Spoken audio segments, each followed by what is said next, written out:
What's up, everyone? This is our weekly chat, Authors After Dark, where I talk with a indie author about their prose, the way they write, how they write, their writing goals.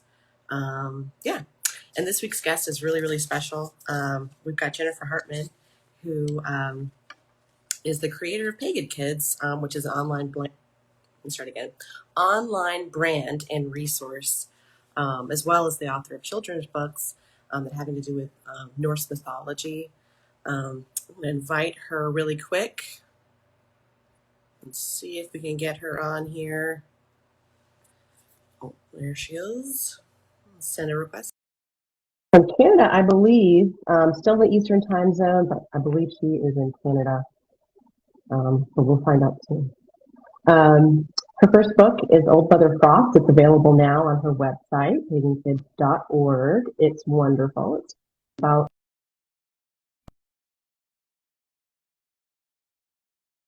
the request for one more time. It is a live show, so anything that can happen in real life will. I sent you a request. Yeah, Pagan Kids. Pagankids.org is her website, and one thing that she's done really successfully.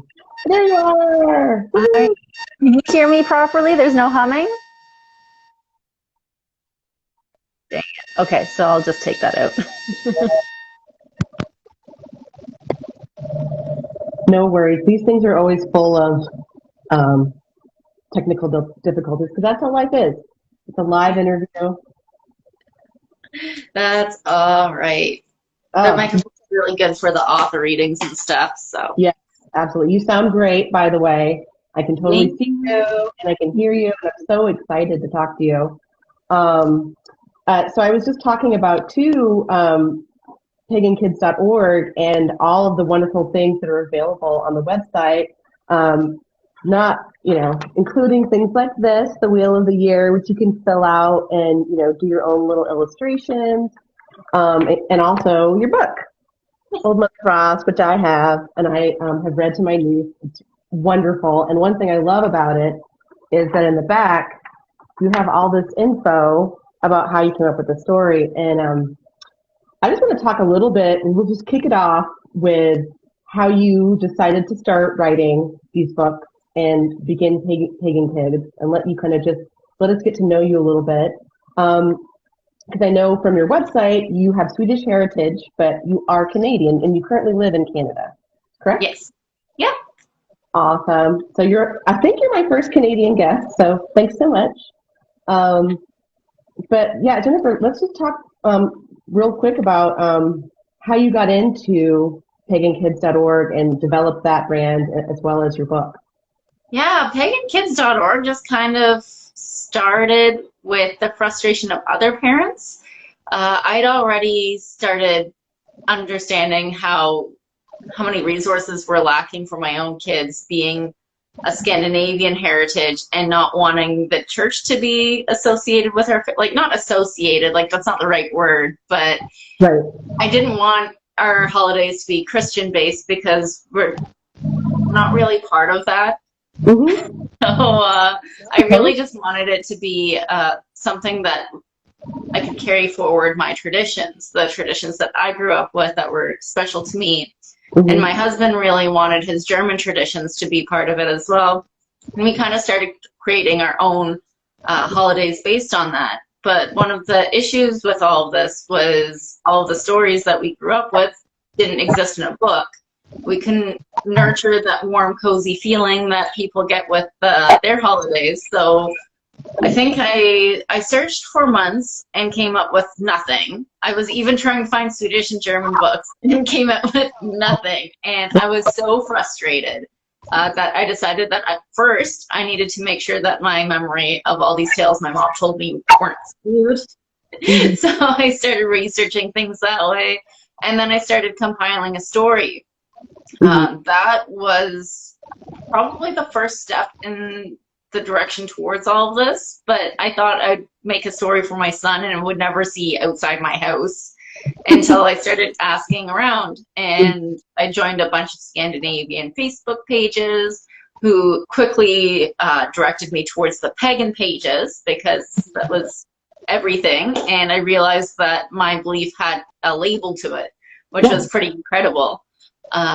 So from that, I started actually making a book. Enough parents asked for it and said self-publishing was a valid path.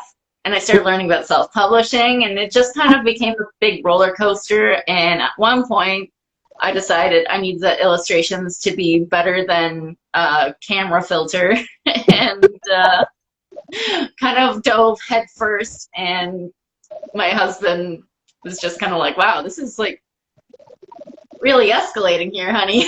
Well, now it has to be successful. Yeah. So while I made the book, I continued hearing other parents' frustrations when it came to the lack of resources for Pagan Kids. A big one was free printables. And I just had one moment during the illustration process when I had nothing else to do and said, you know what, I'm going to make some.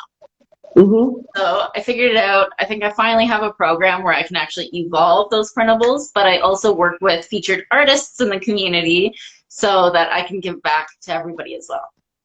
That's wonderful. And I think, too, one thing that struck me about your website, like I found you through the author community here on Instagram, and I do a lot of research for my fantasy, and I do a lot of research based in actual history because that's, you know, you got to write something about something. And so I kind of connected with you over my research into Norse mythology and stuff like that, which is incredibly fascinating. The more I do research for my book, the more I feel like you, it just kind of escalates until I'm like, this is becoming very complicated, but I get a lot of joy out of it. So I'm just going to keep going. And so I, went on your website, and I think one thing that you do very successfully is you bridge the gap between the book you're trying to sell and also all of this stuff that's on brand for you that also sells the book, but also sells, the whole experience, which includes the printables. And I think any indie author could look at what you've done and see that as kind of an equation for success, because you are giving away free things, but those free things keep your audience engaged, interested, checking in. I've got your newsletter this week about the history of Midsummer. I found that I loved reading about that. So all of this, will end up in more sales for these. So I've also just really admired your entrepreneurship, I guess, and that you have a consistency. And I enjoy engaging, and I must be a child at heart because I enjoy engaging with all of your information. And I just wanted to talk too, because that is a lot, not only having the research to develop the books, but also you're putting a lot of that research online and you have to fact check that. And I also know that you're a mom and you have to engage and be present with humans in your life. And you have to write these books. And in the blog post, you talked a little bit about your research method, and I would encourage anyone who really wants to get down to the nitty gritty to check out the blog. You go over it in detail from, splicing timelines based on old stories to make them make sense, and then getting university professors who are learned in that area to check over your stories. I don't know any other children's books, now I could be wrong, but I don't know any other children's books that are getting checked by that level of education. So I just want to talk a little bit about that too. It's time management for you. How do you structure your work week or your day? I have more bags under my eyes than you think.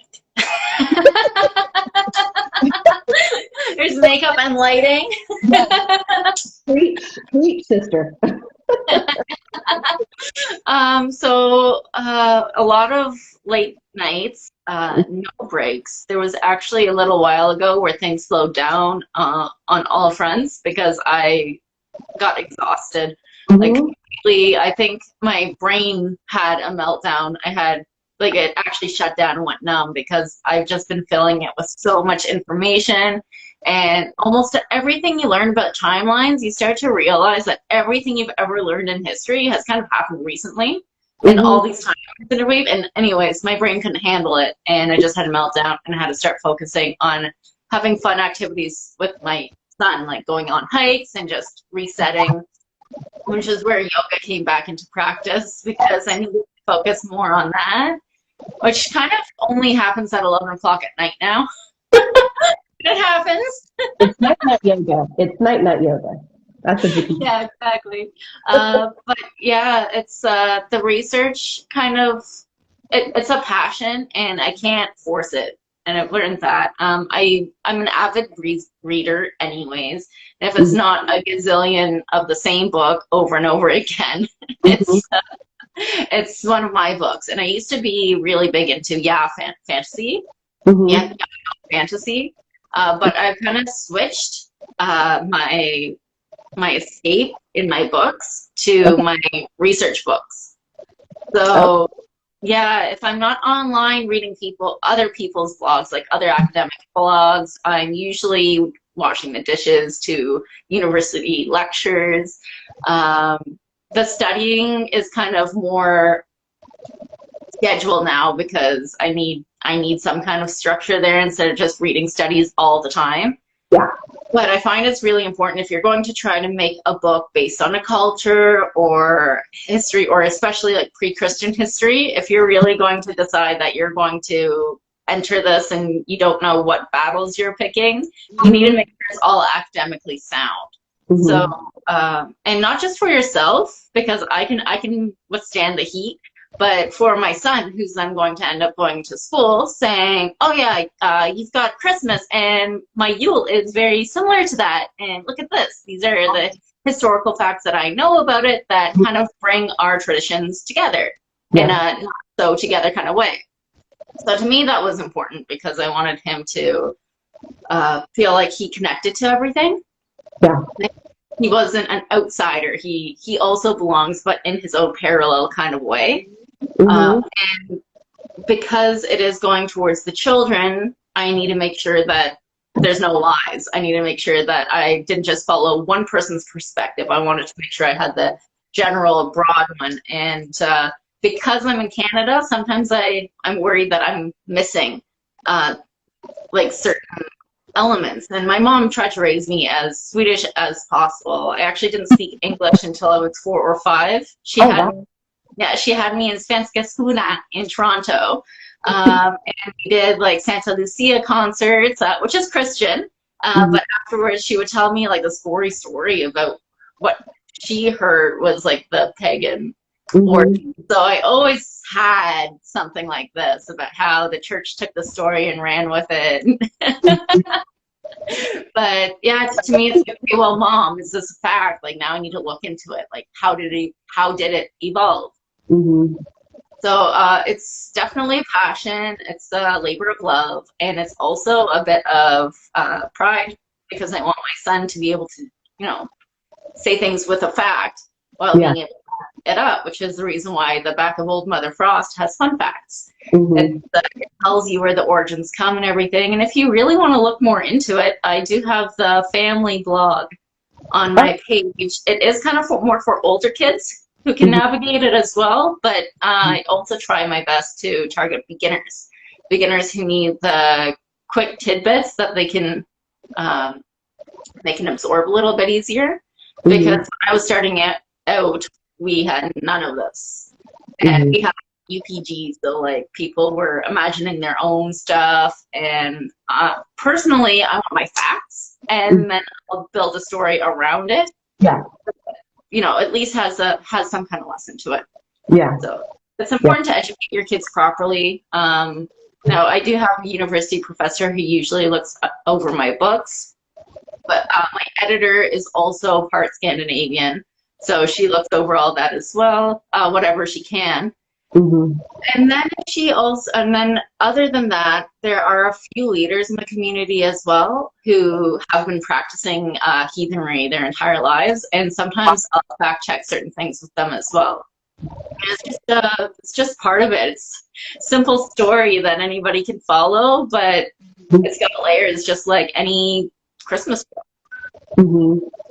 It's almost like you are doing your own kind of archaeological dig, because this is a very old story. That's what struck me about all of this. And then who's that? Who is that in the sky that's coming out? These are all old stories that have somehow managed to, keep existing in our consciousness, you know, for a really long time and get retold and kind of mashed up. And so it's almost like you are kind of wiping away the dirt and the cobwebs to really get to the bones of the story, which is something you mentioned in our blog interview, that you kind of take all of this detritus and history and you clean it up, and then you kind of start to make a linear story out of it, and then you have it fact checked, which is a really interesting method, and it seems to work for you, because I just love this book. And I love that you have such a passion for it. It's really obvious in your IG feed. It's really obvious on your website. I'm just going to fangirl for a moment over you. I just think it's awesome. I really enjoy it. And I selfishly kind of stumbled on you when I was doing research for my own. And I love research. And I love that you are surrounded by really capable people who, don't just have opinions, they have degrees to back up their fact checking, which is incredible. And so right now you are working on your next project, the next children's book, which is Who Is That in the Sky? Can you talk to me a little bit about that? Yeah, that one, it kind of squeezed itself into my agenda, to be honest. I was rereading the Poetic Edda, and there's in the Voluspa, it goes on about the certain gods in the sky and who's in charge of making sure that we keep track of time for Midgard and in Asgard. Mm-hmm. So I was like, wait a second, like my son's starting to learn about this stuff as well. And it's not just the gods because they're lesser known, and I can't believe they're lesser known. But it's also stuff about like the sunrise, the sunset, like daytime and everything. And I'm also, while I've written, it's being illustrated, another book. It's the second part of the series for Old Mother Frost. And it's called Midsummer Soul. But I was worried that nobody knows about soul. So this was a great kind of insert there. And I also do in my blogs, I share books that I like for different age groups. It's usually toddlers, young kids, and older kids. But there's nothing for toddlers. There's one or two books by Carrie Overton. And it's like, okay, so that's it, just an ABC book or like a ABC room book. And it's like, okay, well, we need stories. Absolutely. So when I read that, my editor had just finished going over Midsummer Soul, and I wrote her back and I said, hey, I just spent the last 12 hours nonstop writing this book for toddlers. It's nothing. It's honestly just a quick read, but toddlers love it. Just simple 6-page book, simple dialogue, introducing the gods, and this is what I want for it. What's the chances we can throw it in with my package, or just like kick it up a little bit and I'll pay the difference if you need? She's like, oh yeah, that's actually really quick. I'll just do that with the next round of editing for this one, and we'll just send it on. So I found the illustrator who's perfect for it accidentally. He'd been commenting on a Facebook page for a while, and I decided I really wanted the light effects because it's cosmic. So I ended up hiring him. So now I'm working on 2 books at the exact same time. I just lot.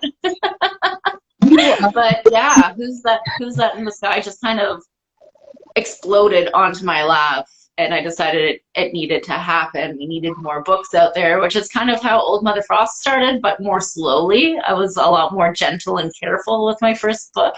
I didn't want to set myself up for failure. I didn't want to, I just wanted to take it slow and careful and steady. And now that I've got a lot of these services in place to make them real, it happens a lot faster, but still just trying to take it slow and being careful. Who's That in the Sky actually ended up rehiring a formatter for it because it wasn't perfect. Okay. Like I liked it, but I didn't love it. Mm-hmm. So it's the formatting is always the most expensive part because you have to get somebody who understands your vision. Mm-hmm. And yeah, I think Old Mother Frost was perfect. That just ended up working just great. Who's That in the Sky? I don't think the person really understood. And now I have somebody I randomly found. She's from the UK, and she's been following me for quite some time on Pagan Kids, so she's actually invested in this as well. I'm really excited to carry on with her, and hopefully she'll be my solid formatter going forward. Awesome. So, do you think Who Is That in the Sky still will be slated for a fall release, or do you think maybe more Christmas? Yeah, for the UK formatter is actually fast tracking it, and Okay.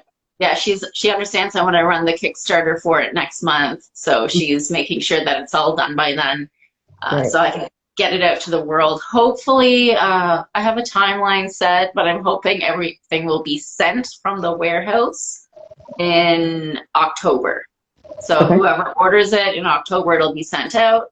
And by doing it that way, hopefully I won't get any of the mail delays that happened last year with the COVID postage crisis. Yeah. Who knows? Who knows? But hopefully, fingers crossed. Um, so, I wanted to talk to you a little bit. You'd mentioned a few steps to creating the end result. You know, we've talked about research and development, time management, a little bit on drafting, and then you, in that last comment, touched a little bit on format. And that is something I am actually wildly uninformed about because I write fiction, I write chapter books. Um, and so I imagine the formatting is quite different for children's books, and so you hire a separate formatter. Um, for anyone who is dreaming of being a children's book author, could you just give me kind of a play-by-play of what once you have your draft of your story and you found your artist, what happens next? Your artist creates images, and then you also have a formatter that works with your artist. What does that work entail? It depends on what company you go with. I haven't had the luck yet in getting an illustrator who also does my formatting and licensing and barcoding. I think you have to get your own licensing anyways, but the stage anyways, you write your story, you get it edited, you get your illustrations done, and then once your illustrations are getting done, you apply for an ISBN number for any kind of format you want. So my hardcover has one number and my paperback has another number. Mm-hmm. And if you were to have a board book, you would need another number. Okay. And then from there, you can get a copyright as well. I think the only book I've copywritten or I've had a copyright for, is Who Is That in the Sky, because the manuscript is super simple. And it's possible that somebody could read it and then in 15 years think that they had this brilliant idea and rewrite it. It would be fairly easy, so I just made sure that was protected for just in case. Mm-hmm. But yeah, Old Mother Frost, I would love if somebody took inspiration from this book and rewrote it, because then I would have a second book for my son for my library. And I say that a lot. It's like, you know what, I know it's encouraging competition, but I want it. I want more than one book on my shelf for you. Absolutely. So that is your actual shout out right now to anyone considering writing children's books. Here is a niche need, underrepresented stories. And these are old stories, which is the crazy part. And I think there is a valid interest. I mentioned it to my mother, who does some crafts, and she said that she's been looking for Norse children's books at her local library. And I think she's found a few, but they're not quite to this level. They're much more informative and less of a story, which is, you want a story. Yeah, exactly. Speak Your Own Book, who is listening to this interview, says, we are currently writing a Wheel of the Year series for children. That's awesome. We're so excited about that. So yeah, I think there are other folks, and I think self-publishing has really opened the door for a lot of these stories to be published that perhaps a major publisher just didn't think there was the audience for. But the one thing I've learned from Instagram is there is an audience for your book. No matter what your book is about, there's an audience for your book. There's someone that wants to read it. There's someone that is waiting to fall in love with it. And Speak Your Own Book says that was a Pagan Kids idea too. Thank you. So yeah, you definitely got some fans on here, some folks that really love you. Just to kind of wind up the interview today, it's been so lovely to chat with you. I want to talk a little bit about Midsummer Soul, which I am really excited about that one. That's coming out next spring, is what it's looking like, spring 2022. And that one is kind of, you said, is kind of a companion to Old Mother Frost. Do you mean companion in that it's a seasonal book? Yeah, it's so I call it like the Celebration series. It wasn't an official name because I thought Old Mother Frost was going to be a one-off. But just like Yule, I grew up with Midsummer, the Midsummer Festival, singing Smug Rodena, but kind of humming it because I wasn't sure what the heck was going on. But you like dance like a little frog, and it's completely ridiculous. You dance, you essentially have a party with your family, and that one was kind of more difficult because with Yule, you kind of have like a structure already. But with Midsummer, I just know you dance, you go outside, you dance, you have fun. So I wasn't sure how to do it all, and that goddess was a bit easier to find than Frau Hole. But it took a while to get that manuscript down and to kind of understand Midsummer. Oh my goodness. Yule at least is a big celebration. Midsummer, there's hardly any historical attestations, but thankfully we have kings and lawmakers who said, I don't like how you do this, and explains in detail what they don't like, and then goes ahead and says, now it's banned. Yeah. So we have some documents either in the law books, on the staves. We don't have, I think we might have something written in a saga by Adam of Bremen. But yeah, there's not a lot. So that one, that blog that you saw, I spent 2 months reading just one of those studies that I cite and taking it out in time frames. We're trying to write it down, and there was a few twigs that died that day. But trying to get everything in order, because what a lot of studies do is it's like, oh, this person said this, and then this person from over here said something that might contradict it, and then somebody from this generation said something that might contradict it. So my thing was, but wait, who was the closest person to this, and who lived in it, who heard it next, and then built on it, and who based on archaeology. Like, if you're going to be a historian now and you're going to contradict everything that everybody else is saying, why? What have you found? It needed to go down in order so that people could follow the evidence. And then I could understand what's going on and what's actually part of Midsummer, instead of reading a study that bounces all over the place and just going with whatever their conclusion is. Right. So, again, Midsummer ends up, that was a lot more research intensive. The studies were easier to find, but harder to understand. And now it's a book. it's a vessel, and there are a couple plot holes. I have that up on my, or maybe, one or two plot holes that I have up on my Patreon. So if anybody wants to, my historical plot holes they're there. Okay.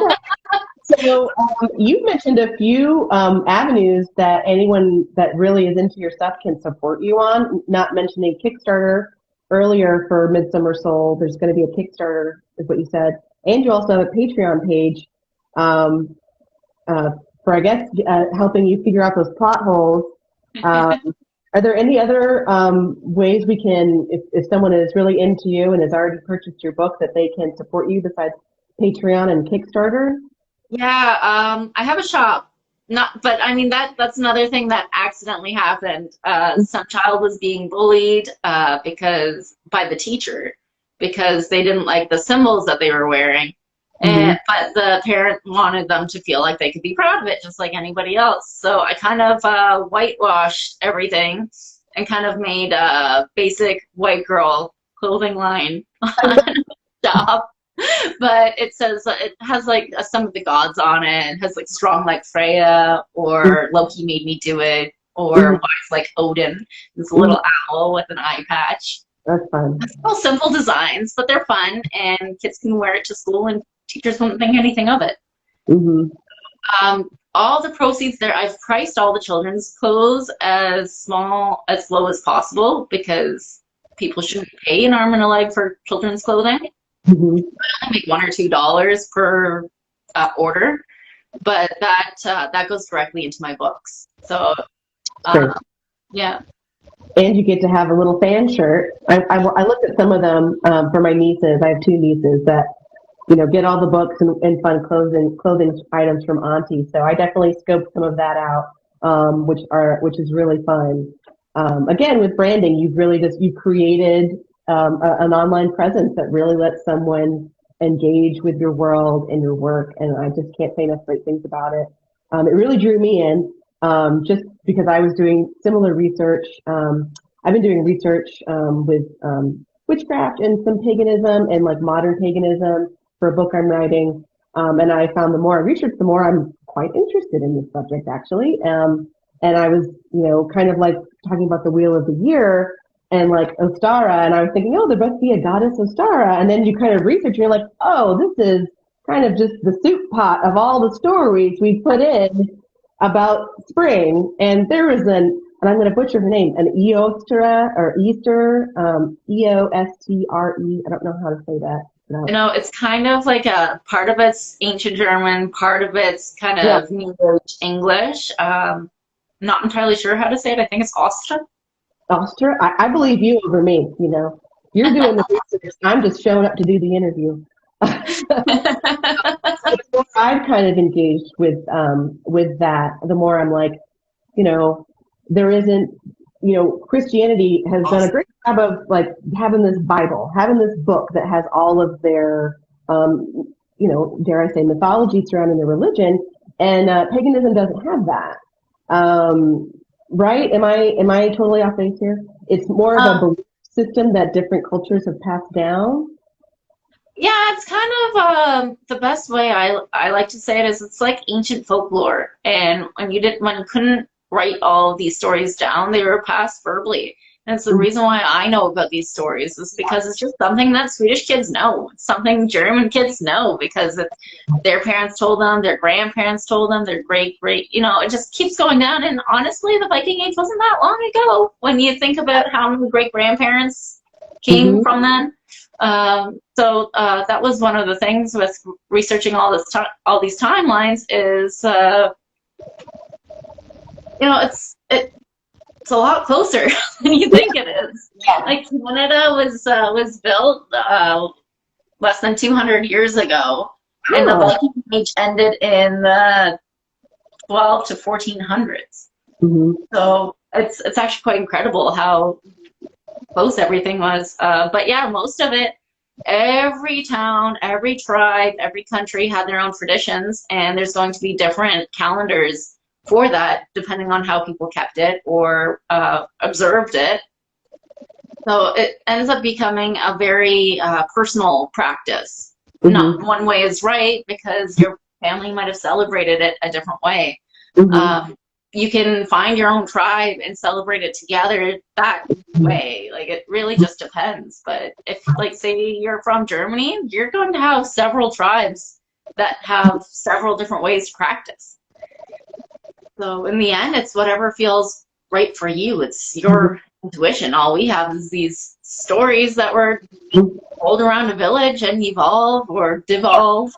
That's so fun. That thread from the past is still very present in what you're doing today. And it's so fascinating and wonderful. Thank you so much for chatting with me today. Is there anything else you'd like to talk about that I haven't covered? In terms of your work that you just would like your fans to know? Honestly, it's just ever evolving. So just keep watching. There's probably something exciting every month. And yeah, thanks for all your support, guys. If I'm missing anything, let me know, because I'm here for the community just as much as you're here for me. Oh, awesome. So just to recap, Jennifer Hartman of Pagan Kids, her website is pagankids.org. She has some wonderful printables there, as well as, I even have I haven't filled it out yet. I'm horrible at crossword puzzles, but they're even crossword puzzles. Do these over coffee, just see how much you already know. That's a fun quiz. And if you want to support her besides buying her book, she does have a Patreon. Check it out. And also, if you want to support her upcoming release of Midsummer Soul, due in spring 2022, that is available also on Kickstarter. Yeah. Anything else? I think I got it all. She's wonderful. Totally follow her. Thank you so Oh much. my goodness! I forgot. Midsummer Soul is being translated to German now. So all of my German followers who are out there, it's happening. I think that one will be released on Kickstarter for pre-orders next month. So after Who's That in the Sky is out, Frau Hole will be coming out as well. Awesome. That is wonderful. Awesome. Well, I will let you get on with the rest of your day. I know you've got tons of stuff to do, probably research, children rearing, building books, all that stuff. I really appreciate your time and just giving me a chat and you being you, putting your art and your story out in the world. It's been great getting to know you. Awesome. Thank you. Thank you. See you next time. And that's it for Authors After Dark, y'all.